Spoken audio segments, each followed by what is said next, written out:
بسم اللہ الرحمن الرحیم۔ حضرت علی رضی اللہ عنہ پہ قبر پر گزر۔ عمیر رضی اللہ عنہ ایک شخص سے وہ کہتے ہیں کہ میں حضرت علی کرم اللہ وجہ کے ساتھ ایک مرتبہ جا رہا تھا۔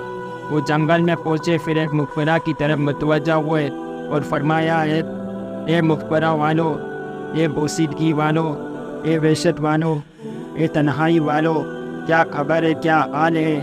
پھر ارشاد فرمایا سے ہماری خبر تو یہ ہے کہ تمہارے بعد اموال تسکیم ہو گئے، اولاد یتیم ہو گئی، بیویوں نے دوسرے خاوند کر لیے، یہ تو ہماری خبر ہے، کچھ اپنی تو کہو۔ اس کے بعد میری طرف متوجہ ہو کر فرمایا، عمیر، اگر ان لوگوں کو بولنے کی اجازت ہوتی اور یہ بول سکتے تو یہ لوگ جواب میں کہتے تو بہتر توشہ تقویٰ ہے۔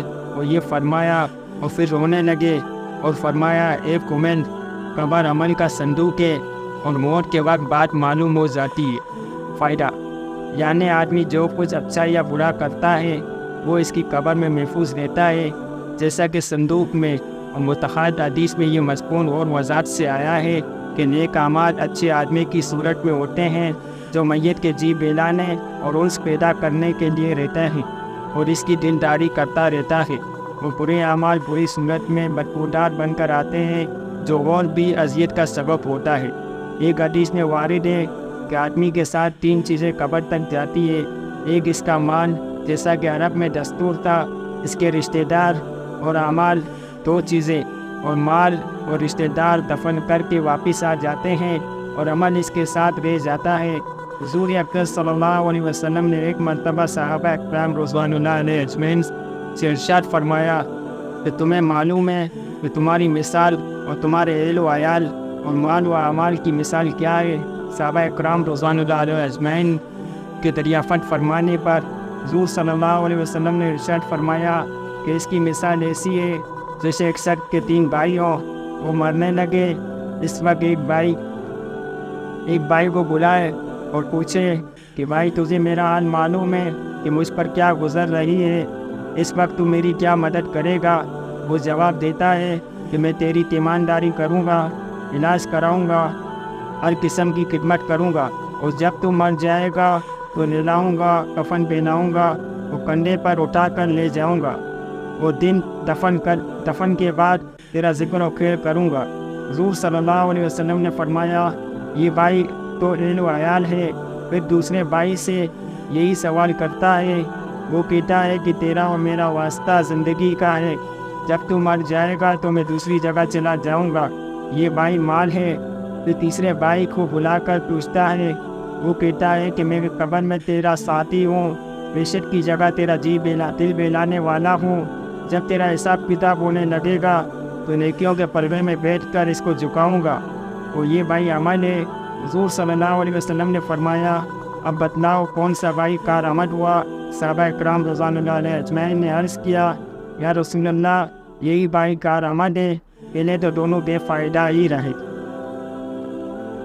اللہ تعالیٰ کا ارشاد نوافل والوں کے حق میں اللہ تعالیٰ شان ارشاد فرماتے ہیں کہ جو شخص میرے کسی ولی سے دشمنی کرتا ہے تو میری طرف سے اس کو لڑائی کا اعلان ہے۔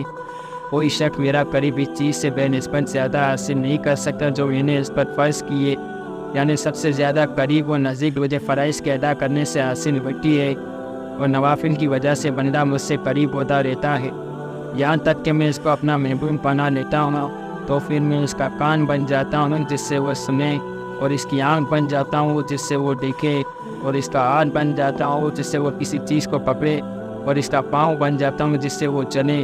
اگر وہ مجھ سے کچھ مانگتا ہے تو میں عطا کرتا ہوں، کسی چیز سے پناہ چاہتا ہے تو میں پناہ دیتا ہوں۔ فائدہ، آنکھ کان بن جانے کا مطلب یہ ہے کہ اس کا دیکھنا، سننا، چلنا، پھرنا سب میری خوشی کے تابع ہو جاتا ہے، اور کوئی بات میری خلاف مرضی نہیں ہوتی۔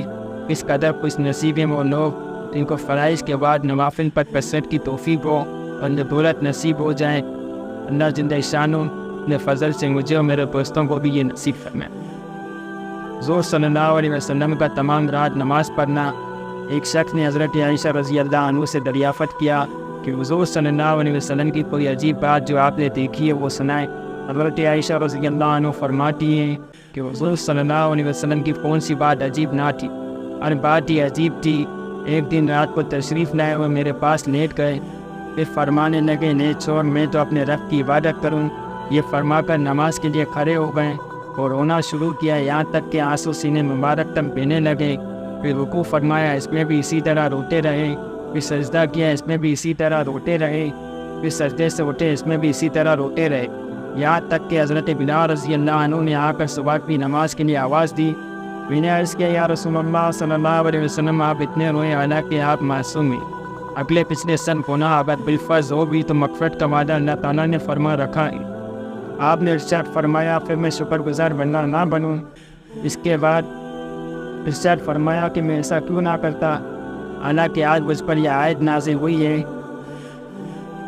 کہ یہ متحد حدیث میں وارد ہوئی ہے، آیا ہے کہ حضور صلی اللہ علیہ وسلم رات کو اس قدر لمبی نمازیں پڑھا کرتے تھے کہ کھڑے کھڑے پاؤں کو ورم آ گیا تھا۔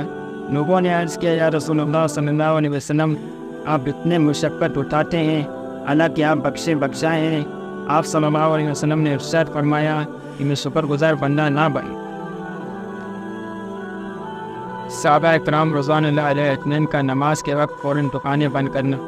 حضرت عبداللہ ابن عمر رضی اللہ عنہ ایک مرتبہ بازار میں تشریف رکھے تھے کہ جماعت کا وقت ہو گیا، دیکھا کہ فوراً سب کے سب اپنی اپنی دکانیں بند کر کے مسجد میں داخل ہو گئے۔ ابن عمر رضی اللہ عنہ فرماتے کہ انہی لوگوں کی شان میں یہ آیت نازل ہوئی ہے۔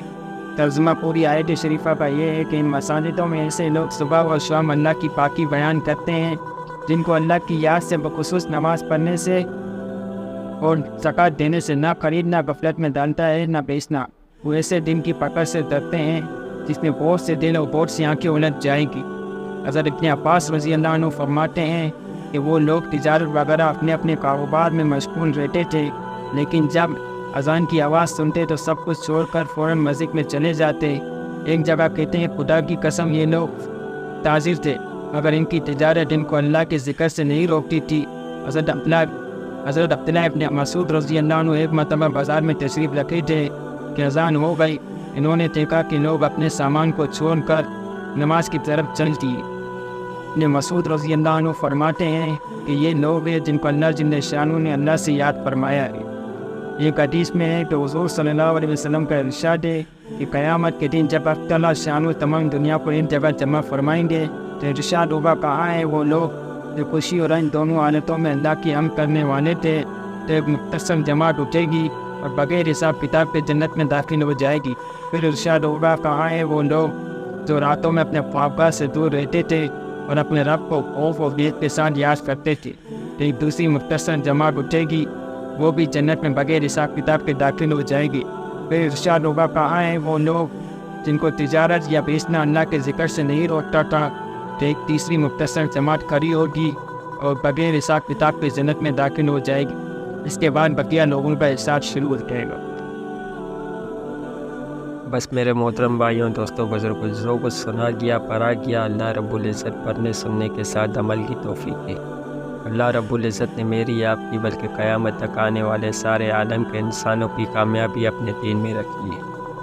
دین میرے اندر، آپ کے اندر، بلکہ قیامت تک آنے والے سارے عالم کے انسانوں کے اندر کس طرح ہے، اس کے لیے محنت ہے۔ میرا آپ کا یقین ہے کہ حضور پاک صلی اللہ علیہ وسلم آخری نبی ہیں، وہ کل قیامت تک کوئی نبی نہیں آئے گا۔ ختم نبوت کے صدقے یہ کام اس امت کے ذمہ ہیں، بلکہ کلمہ گو مسلمان کے ذمہ ہے کہ خود بھی نیک کام کرو، دوسروں کو نیکی کی دعوت دو، خود گناہوں سے بچو، دوسروں سے گناہوں سے بچنے کی دعوت دو۔ یہ ساری کی ساری صفات میرے اندر، آپ کے اندر، پوری عالم کے انسانوں کے اندر کس طرح ہے، اس کے لیے محنت ہے۔ اس کے لیے کہا جاتا ہے کہ اللہ کے راستے میں نکلا جائے، اس دین کی محنت کو سیکھا جائے اور مقصد بنا کر ساری زندگی اس کام کو کیا جائے۔ اللہ رب العزت مجھے آپ کو عمل کی توفیق نصیب فرمائے، آمین۔